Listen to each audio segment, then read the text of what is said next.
Hey everyone, thanks for joining me today.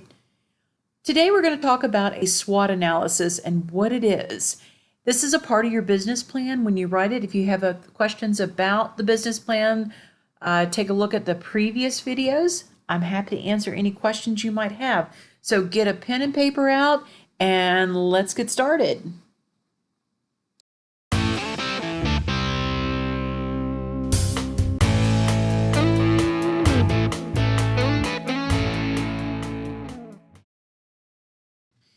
So thanks for joining me today. If you're excited about this video, click the like button below and leave any comments. So let's get started. So what is the word or the acronym SWOT? What does that stand for?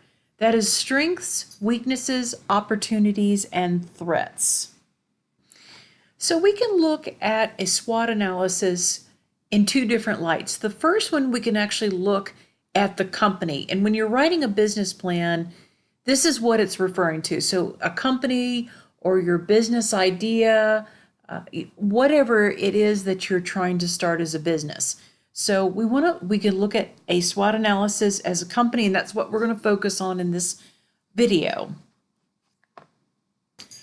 Another area that we could focus on a SWOT analysis that would be useful is the leadership of the business or the individual who is starting the company. It doesn't hurt to actually do a SWOT analysis on yourself as you start a business, because that will hopefully open up or shed some light on areas maybe that you have some weaknesses in or threats. And we're going to talk about that in depth for each of these sections. But we're mainly focusing on the business itself in this short video. So click the like button if you are excited about starting your own business and learning about what a SWOT analysis is. Click the subscribe button if you would like to know more information of upcoming videos. So the first letter in the acronym SWOT stands for strengths. So what do we mean by strengths when we're talking about a business or a business plan? So when we're looking at the company itself, what things can you come to mind when you're looking at the strengths? What product are you bringing to the table that may be filling a niche? What is your competitive advantage? What resources do you have as far as strengths that might help your business get off the ground? What contacts do you have that may be able to help you with your business and get it off the ground? What do you do better than your competitors?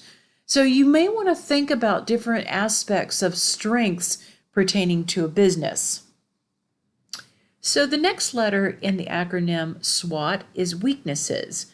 So what do we mean by weaknesses? What areas of the business do you think you can improve? What advantages does your company lack? What does your competitors do better than you? There's some things that you really need to take a hard look at when you're thinking about weaknesses.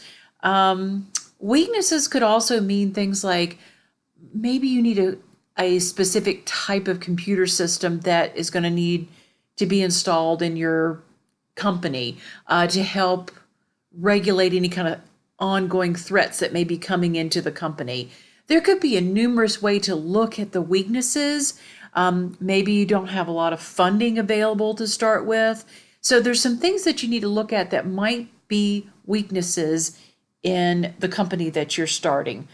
Don't be afraid to write these things down, because these are really, really important to a company and making a company successful. The next letter is the letter O, which stands for opportunities. Now, opportunities can mean a lot of different things. Things like, does the economic, political climate help you develop your business? Which external factors can give you an edge on starting your company? How can the market fluctuation aid you? So there's opportunities or maybe the niche that you're trying to fill, there's not a lot of that product or item in the marketplace. I'll give you a perfect example. Roku started not so long ago, and we had bought a Roku stick to engage in our television. And it's really great. However, all of a sudden, after it's gone public, the stock was doing really well, but now there's other competitors out there. So when it first started, there was tons of opportunities for this new product to be available to the consumer. So those are the kinds of things that you need to look at with your company. So the last letter in the SWOT or SWOT analysis are threats. Think about it this way. Who are your competitors? What products are out there that are similar to yours that with a few changes could make your product no longer unique? Which market areas are potentially dangerous for your business? What kind of trends can be negatively affecting your business? What kind of cash flow do you have? For instance, if you're starting a restaurant, I understand that you need at least a year's worth of finances available to get your business up and running for a restaurant, because there's a lot of expenses that are involved with a restaurant. For instance, working with vendors, making sure they get paid and those kind of things. So there's lots of things that you need to think about as threats, and these aren't necessarily bad. You just need to understand that they're out there and know how to deal with them as the things may open up. What are those threats? And don't think that if you have a product that's going to be out there and then all of a sudden you're only going to be the one unique out there. So you need to be very careful about analyzing those threats and knowing which are important. So that's it for the SWOT analysis. I want to thank you for joining me today. If you have any questions about a SWOT analysis, please leave them below. I'm happy to answer them for me. If you have any other questions or would like to see anything else in this series about entrepreneurs, I'm happy to answer them for you.